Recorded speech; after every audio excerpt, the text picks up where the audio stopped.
السلام علیکم ورحمۃ اللہ تعالی وبرکاتہ۔ اپنے تمام ویورز کا تہہ دل سے اپنے پیارے سے YouTube channel NR Islamic world میں استقبال کرتے ہیں۔ پیارے دوستو، آج کی اس ویڈیو میں ہم بات کرنے والے ہیں دشمن سے نجات پانے کا وظیفہ۔ کیونکہ دوستو کبھی کبھی ایسا ہوتا ہے ہمارے چاروں طرف دشمن ہی دشمن ہو جاتے ہیں۔ کوئی ہمارے اوپر جادو ٹونا کروا دیتا ہے، تو کوئی ہمیں برباد کرنا چاہتا ہے، تو کوئی ہماری کامیابی کو دیکھ کر ہم سے جلنے لگتا ہے۔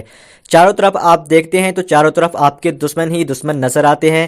اگر آپ بھی اپنے دشمنوں سے پریشان ہیں تو آپ اللہ تبارک و تعالیٰ کا یہ اسم مبارک پڑھ لیا کریں۔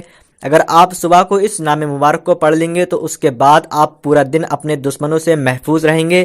آپ کا دشمن لاکھ کوشش کر لے لیکن آپ کا بال بھی باقا نہیں کر سکتا۔ بہت ہی پیارا وظیفہ ہے پیارے دوستو، آپ لازمی اس ویڈیو کو پورا ضرور دیکھے گا۔ آپ اس عمل کو کریں گے تو اس عمل کو کرنے کے بعد آپ کے اوپر کوئی جادو ٹونا کروانے کی کوشش بھی کرے گا، یعنی کہ اگر کوئی شخص بھی آپ کے اوپر جادو ٹونا کروانے کی کوشش کرے گا تو وہ جادو ٹونا آپ کے اوپر بالکل بھی اثر نہیں کرے گا۔ اس عمل کا سب سے بڑا فائدہ یہ ہے کہ اگر آپ کا دشمن آپ کے خلاف کوئی چال چلے گا یا کوئی جادو ٹونا کرانے کی کوشش بھی کرے گا تو وہ سب اسی کے ہی اوپر واپس ہو جائے گا، یعنی کہ جو شخص بھی آپ کے اوپر جادو ٹونا کرائے گا الٹا اسی شخص کے اوپر یہ جادو ٹونا چلا جائے گا۔ آپ کا وال بھی باقا نہیں ہوگا، آپ کا کچھ بھی نہیں ہوگا انشاءاللہ تبارک و تعالی۔ اگر آپ کو اللہ تبارک و تعالی کے نام پر یقین ہے تو یہ عمل آپ کے لیے بہت ہی خاص ہے۔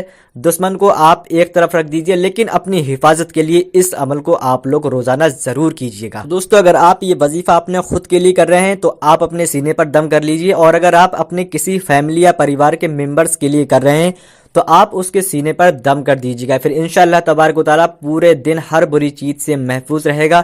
اس عمل کو کرنے کے بعد یا تو آپ کی دشمنی ختم ہو جائے گی یا پھر دشمن سے نجات آپ کو مل جائے گی۔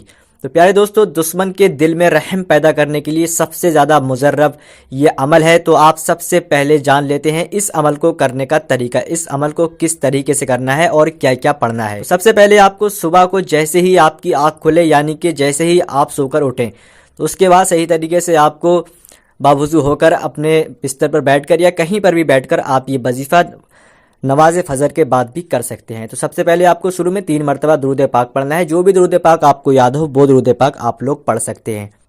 اس کے بعد آپ کو اللہ تبارک و تعالیٰ کے یہ 2 مبارک نام پڑھنا ہے 100 مرتبہ۔ نام پاک یہ ہیں یا حفیظو یا قادرو، یا حفیظو یا قادرو۔ اس طریقے سے آپ کو پورے 100 مرتبہ پڑھنا ہے۔ اس کے بعد آپ کو آخر میں 3 مرتبہ وہی درود پاک پڑھنا ہے جو درود پاک آپ نے شروع میں پڑھا تھا۔ بس اتنا ہی آپ کو یہ عمل کرنا ہے۔ اس کے بعد اگر آپ خود کے لیے کر رہے ہیں تو آپ خود کے سینے پر دم کر لیجئے، اگر آپ کسی فیملی کے ممبرز کے لیے کر رہے ہیں تو آپ اس کے سینے پر دم کر دیجئے گا۔ پھر انشاءاللہ تبارک و تعالیٰ آپ اس طریقے سے 11 دن تک کرتے رہیں گے تو انشاءاللہ تبارک و تعالیٰ اللہ کے حکم سے وہ اللہ کے حفظ و امان میں ہو جائے گا، یعنی کہ پھر اس دنیا کا کوئی بھی شخص اس کا بال بھی باقا نہیں کر پائے گا، کوئی بھی اس کے اوپر جادو ٹونا نہیں کرا پائے گا۔ اگر آپ کو اپنے دشمن کا نام یاد نہیں ہے یا پھر آپ کو اپنے دشمن کا نام یاد ہے تو آپ اللہ تبارک و تعالیٰ کی بارگاہ میں اس عمل کو کرنے کے بعد دعا مانگیں کہ یا اللہ تبارک و تعالیٰ مجھے فلاں دشمن سے محفوظ رکھ، مجھے فلاں دشمن سے حفاظت میں رکھ۔ دوستو ویڈیو اگر پسند آئی ہو تو ویڈیو کو لائک کر دیجئے۔ ملتے ہیں اگلی ویڈیو میں، تب تک کے لیے اللہ حافظ۔